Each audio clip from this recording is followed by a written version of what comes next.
বন্ধুরা দেখো, আজকে আমি তোমাদের সাথে এই পটল ভাপা রেসিপি শেয়ার করব। দেখো বন্ধুরা, আমি এখানে কিছু পটল নিয়ে নিয়েছি। আর পটলগুলোকে দেখো আমি ধুয়ে পরিষ্কার করে নিয়েছি। এবার আমি পটলগুলোকে ছাড়িয়ে নেব। ছাড়িয়ে আমি এই পটলগুলো দিয়ে আজকে তোমাদের সাথে ভাপা পটল কিভাবে সর্ষে পোস্ত দিয়ে করব সেটা আমি তোমাদের সাথে শেয়ার করব। নমস্কার বন্ধুরা, আমি মিতালি রান্নাঘরে আমার বন্ধুদের স্বাগত। আজকে আবার আমি একটি নতুন রেসিপি নিয়ে তোমাদের সামনে হাজির হয়েছি। যদি আমার চ্যানেলে কোনো নতুন বন্ধু হয়ে থাকো, চ্যানেলটিকে সাবস্ক্রাইব করে দিও, পাশে থাকা বেল বাটনটি ক্লিক করে দিও। তাহলে আমি যে নতুন নতুন রেসিপি আপডেট করব সবার আগে তোমাদের কাছে গিয়ে পৌঁছবে। পুরনো বন্ধুরাও আমার পাশে থেকো।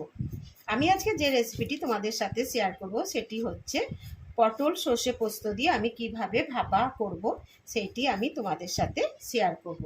বন্ধুরা দেখো, এর জন্য দেখো আমি পটলটাকে ঠিক এরমভাবে কেটে নিচ্ছি। দেখো একটু খোলা সমেত কেটে নিচ্ছি আর দুটো ভাগ করে নিচ্ছি। এরম দুটো পাশ আগে কেটে নিচ্ছি। কেটে নিয়ে আমি বটির সাহায্যে এরমভাবে আমি একটু খোলা রেখে রেখে গায়ে আমি পটলগুলোকে কেটে নিচ্ছি। এতে ভাপা পটলটা খেতে খুব টেস্ট হবে আর বেশ দেখতেও ভালো লাগবে। এরমভাবে আমি করে নিচ্ছি। দেখো আমি ঠিক এরমভাবে খোলাটা ছাড়িয়ে নিচ্ছি আর আর দুটো করে আমি এরম ভাগ করে নিচ্ছি। এইভাবে আমি সব পটলগুলোকে কেটে নিয়েছি। এবার দেখো বন্ধুরা, আমি এই পটলের মধ্যে দেখো আমি নুন দিয়ে দিচ্ছি। 1 চামচের অল্প একটু নুন দিয়ে দিলাম। আর দেখো আমি একটু হলুদ গুঁড়ো দিয়ে দিচ্ছি। দিয়ে আমি পটলটাকে ভালো করে মাখিয়ে নিচ্ছি। এরমভাবে আমি পটলটাকে মাখিয়ে নিচ্ছি। এবার দেখো বন্ধুরা, আমি একটা ছোট মিক্সির জার নিয়ে নিয়েছি। এই জারের মধ্যে দেখো আমি সর্ষে দিয়ে দিচ্ছি। আমি সাদা সর্ষে হলুদ রঙের আমি নিয়ে নিয়েছি। আর দেখো আমি একটু পোস্ত নিয়ে নিয়েছি, পোস্তটাও দিয়ে দিলাম। বন্ধুরা দেখো, এর মধ্যে আমি দুটো কাঁচা লঙ্কা নিয়েছি, দিয়ে দিলাম। আর আমি একটুখানি নুন নিয়েছি, নুন দিয়ে দিলাম। আর একটু হলুদ দিয়ে দিলাম। বন্ধুরা এর মধ্যে আমি একটুখানি জল দিয়ে দিচ্ছি। অল্প করে আমি জল দিয়ে দিচ্ছি, দিয়ে আমি এটা একটু পেস্ট করে নেব। দেখো বন্ধুরা, আমি ওভেন জেলে কড়া বসিয়ে দিয়েছি। আর আমি দেখো কড়াতে সাদা তেল দিয়ে দিচ্ছি, দিয়ে আমি পটলগুলোকে ভেজে নেব। বন্ধুরা দেখো তেলটা গরম হয়ে গেছে। তেলের মধ্যে এবার আমি পটলগুলোকে সব ছেড়ে দিচ্ছি।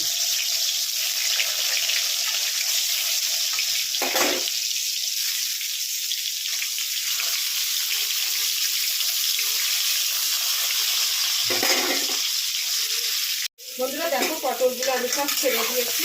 আর পটলগুলোকে আমি একটু এরকমভাবে নাড়িয়ে নিচ্ছি। আমি সব পটলগুলো একসাথেই ছেড়ে দিয়েছি। আর পটলগুলোকে আমি এইভাবে একটু ভেজে নিচ্ছি। এরকমভাবে আমি পটলগুলোকে ভেজে নিচ্ছি। দেখো পটলগুলো সব ভাজা হয়ে গেছে। আমি এরকম একটা দেখো টিফিন কৌটো নিয়েছি। আর টিফিন কৌটোর মধ্যে আমি পটলগুলোকে সব তুলে দিচ্ছি।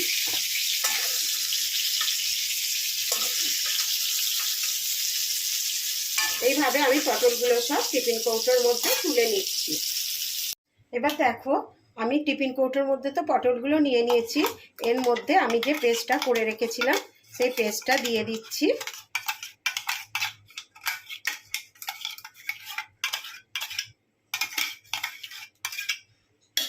আর পেস্টটার মধ্যে আমি একটু জল দিয়েও দিয়ে দিচ্ছি।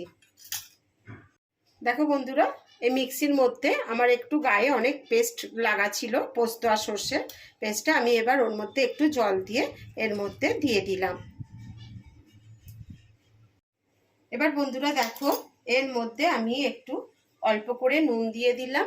কেননা আমি তো সর্ষে পোস্তর মধ্যে আমার একটু নুন দেওয়া ছিল, ওই জন্য আমি পরিমাণটা কম করে দিলাম। তোমরা তোমাদের পরিমাণ মতন দিয়ে দিও। মশলাটা একটু নিজের মতন দেওয়াই ভালো। আর দেখো আমি একটু হলুদ গুঁড়ো দিয়ে দিলাম অল্প করে। আর একটু দেখো কাশ্মীরি লঙ্কার গুঁড়ো অল্প একটু দিয়ে দিলাম। দেখো বন্ধুরা আমি একটু ধনেপাতা ছড়িয়ে দিলাম। আর দেখো আমি দুটো কাঁচা লঙ্কা দিয়ে দিলাম। আর পটল ভাজার যে কড়ার মধ্যে তেলটা ছিল সেই তেলটাও আমি এর মধ্যে দিয়ে দিলাম, এতে টেস্টটা খুব সুন্দর হবে।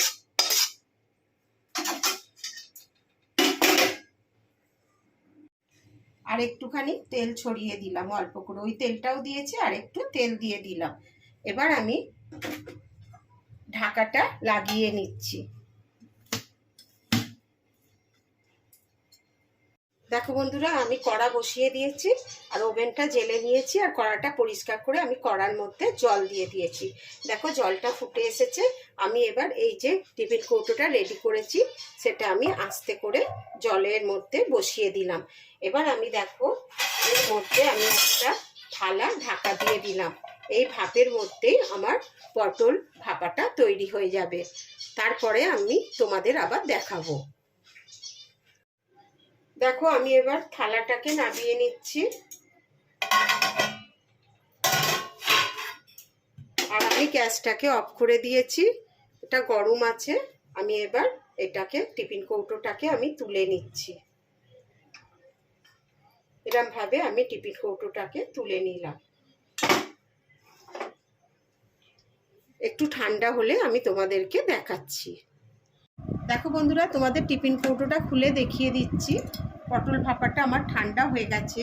দেখো কত সুন্দর হয়েছে, আর কালারটা দেখো কত সুন্দর হয়েছে। যেমন দেখতে হয়েছে খেতেও সেরাম হয়েছে। তোমরা গরম ভাতে এটা খাবে, দেখবে খেতে খুব সুন্দর লাগে।